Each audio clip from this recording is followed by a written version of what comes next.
रापारा दख'रा दुलाराय बर' फरायसा आफादनि बानजायनायाव दिनै दख'रानि बेन्दोङाव थानाय मोननै गाहाय गाहाय जायगाफ्राव आरो बे जि जायगाफ्रा बिटिआरआव थांनाय माखासे साननि सिगां गोदानै गामि सोसननाय बे गामियाव दिनै हाबाफारि लानाय जादों। बे हाबाफारियाव बाहागो लाफैनो मोननानै जोबोद गोजोननाय मोनदों। मानो होननानै बुङोब्ला नैबे ओनसोलाव जि पार्टआ बिटिआरआव हाबबाय बे ओनसोलनि रायजो राजाफ्राबो गोबांथार थांनाय गोलाव समनि सोमावसारनायाव बिथांमोना बाहागो लाबोदोंमोन आरो बाहागो लानानै बिथांमोना दिनै थांनाय 32 बोसोरनि उनाव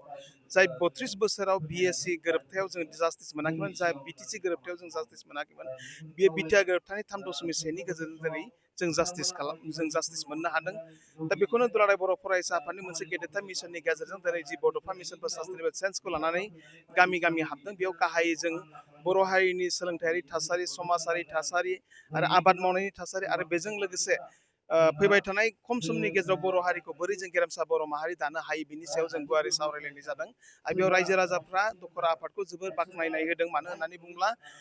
सम सम बिथांमोना बुंबाय थादों बेबायदिनो बोसोराव खनब्रै खनबा बेबायदि हाबाफारिखौ लानानै जि इयुन जोलैफोर बेखौ सांग्रां माहारि बाद बिथिङाव जोबोद सांग्रां खालामनांगौनि थाखाय बिथांमोना जेरै दुलाराय बर' फरायसाफ्राबो खावलायनाय जादों। दा दिनै बे समाव आं बाहागो लाफैनानै जोबोद गोजोननाय मोनदों। मानो होननानै बुङोब्ला बे जिखिनि थांनाय गोलाव समनि बर' हारिनि सिनायथि थामोनथा आरो रैखाथिखौ बिथा खालामनानै जिखिनि सोमावसारनाय बै गोलाव समनि सोमावसारनायाव माखासे समाव सोलोंथायारि थासारियाबो गाज्रि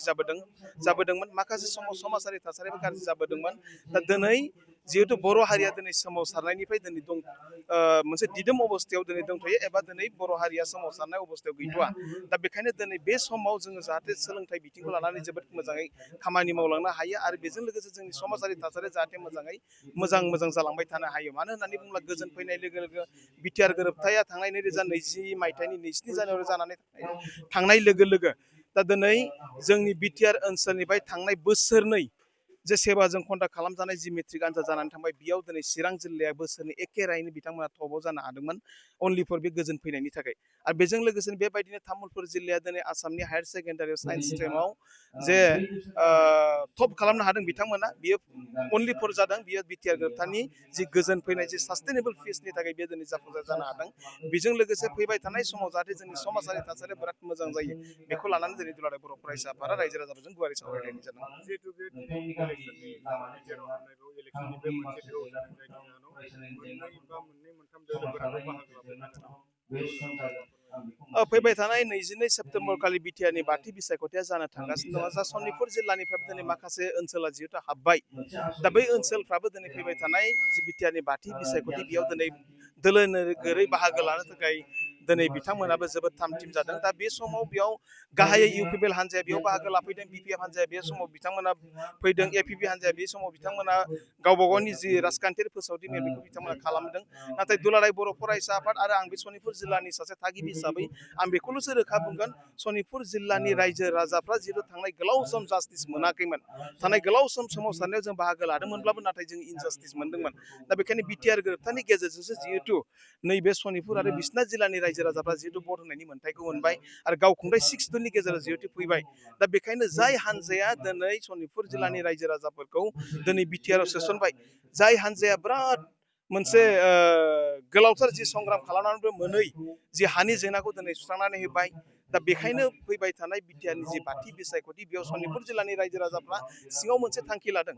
जिहेतु नैबे बिटिआरनि आथिखालाव जि सरकार सालायबाय थादों, जि इउपिपिएल सरकार, जि प्रमद बर' दैदेननाय जि इउपिपिएल सरकार, जिहेतु बिथाङासो सनितपुर जिल्लानि जि हानि जेंनाखौ दिनै सुस्रांनानै होदों, जिहेतु बिथाङासो थांनाय गोलाव समाव जि बिएसि आरो बिटिसिआव जि जास्टिस मोनाखैमोन बेखौ दिनै बिटिआर गोरोबथानि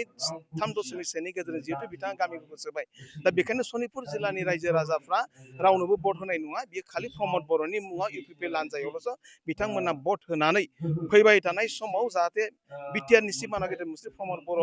बिथांखौ आरोबाव खनसेनि थाखाय सिफ बानायनो थाखाय दिनै सनितपुर जिल्लानि रायजो राजाफ्रा जोबोद साखा-फारा।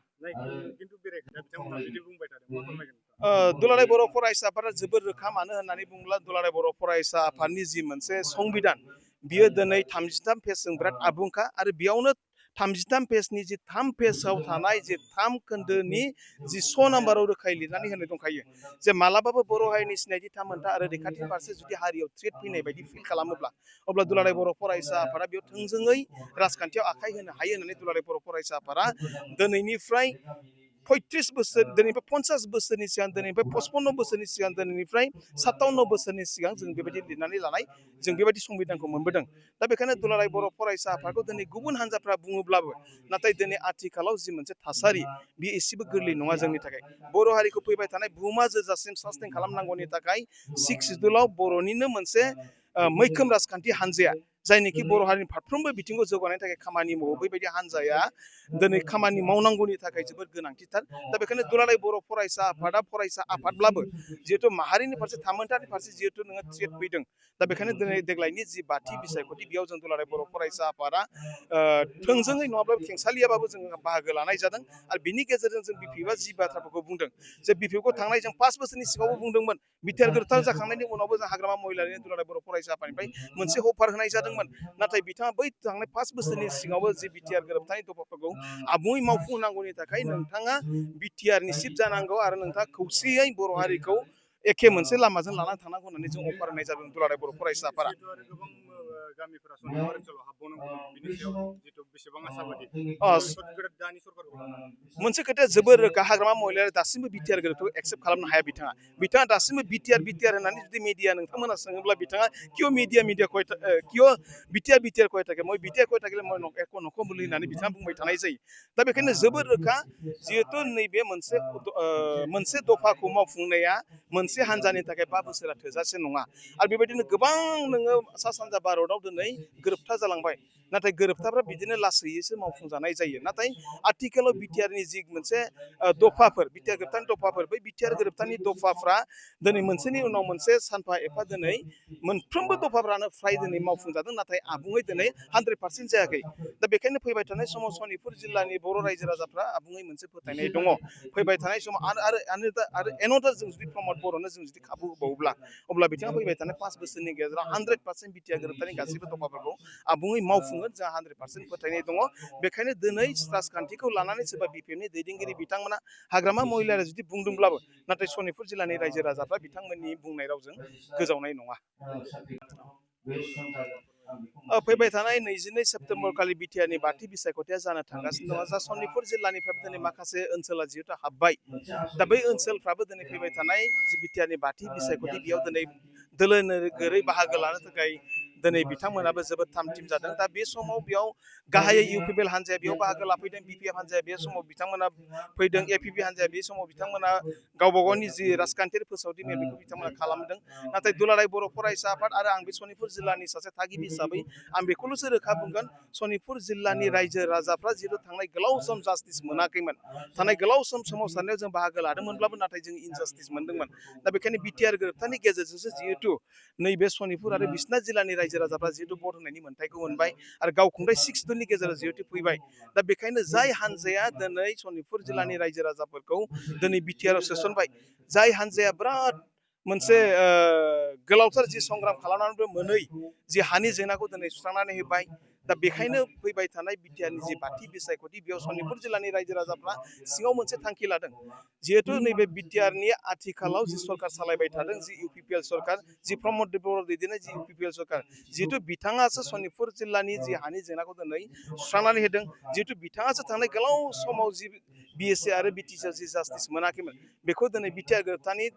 3.1 गेजेरजों जिहेतु बिथाङा गामिफोरखौ सोबाय। दा बेखायनो सनितपुर जिल्लानि रायजो राजाफ्रा रावनोबो भट होनाय नङा बियो खालि प्रमद बर'नि मुङाव इउपिपिएल हान्जायावल'सो बिथांमोना भट होनानै फैबाय थानाय समाव जाहाथे बिटिआरनि सिफ मानगेटर मुस्रि प्रमद बर' बिथांखौ आरोबाव खनसेनि थाखाय सिफ बानायनो थाखाय दिनै सनितपुर जिल्लानि रायजो राजाफ्रा जोबोद साखा फारा। खिन्थु बेरेखा हान्जाफोरा बिथां बिपिएफनि बिथांमोना बुंदों जे एबसु हिसाबै एबसुनि थानांगौ जमा बे राजखान्थि नङै मोनसे हान्जा होननानै दा बिथांमोना बिदि बुंबाय थादों मा फोरमायगोन?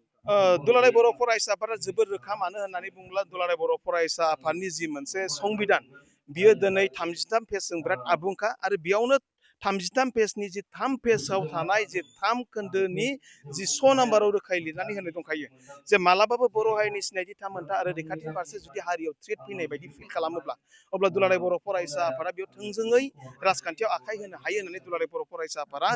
दिनैनिफ्राय 35 बोसोर दिनैनिफ्राय 50 बोसोरनि सिगां दिनैनिफ्राय 55 बोसोरनि सिगां दिनैनिफ्राय 57 बोसोरनि सिगां जों बेबायदि लिरनानै लानाय जों बेबायदि संबिधानखौ मोनबोदों। दा बेखायनो दुलाराय बर' फरायसा आफादखौ दिनै गुबुन हान्जाफ्रा बुङोब्लाबो नाथाय दिनै आथिखालाव जि मोनसे थासारि बे एसेबो गोरलै नङा जोंनि थाखाय। बर' हारिखौ फैबाय थानाय बुहुमा जोजासिम सास्टेन खालामनांगौनि थाखाय 6 सिडुलाव बर'निनो मोनसे मैखोम राजखान्थि हान्जाया जायनिखि बर' हारिनि फारफ्रोमबो बिथिंखौ जौगानायनि थाखाय खामानि मावो बैबायदि हान्जाया दिनै खामानि मावनांगौनि थाखाय जोबोद गोनांथिथार। दा बेखायनो दुलाराय बर' फरायसा आफादा फरायसा आफादब्लाबो जिहेथु माहारिनि फारसे थामोनथानि फारसे जिहेथु नोङो थ्रेट फैदों दा बेखायनो दिनै देग्लायनि जि 5थि बिसायख'थि बेयाव जों दुलाराय बर' फरायसा आफादा